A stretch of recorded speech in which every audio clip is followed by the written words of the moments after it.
सर्दी, खांसी, जुकाम और छाती में जमा बलगम, बस इनसे छुटकारा चाहिए।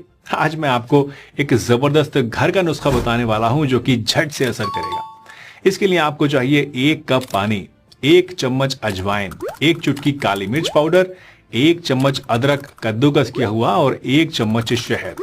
बस पानी में अजवाइन, अदरक और काली मिर्च डालें, इसे 5 मिनट तक अच्छे से उबालें और अब इसे छान कर हल्का सा ठंडा होने दें। इसके बाद शहद मिलाकर धीरे धीरे पी लें।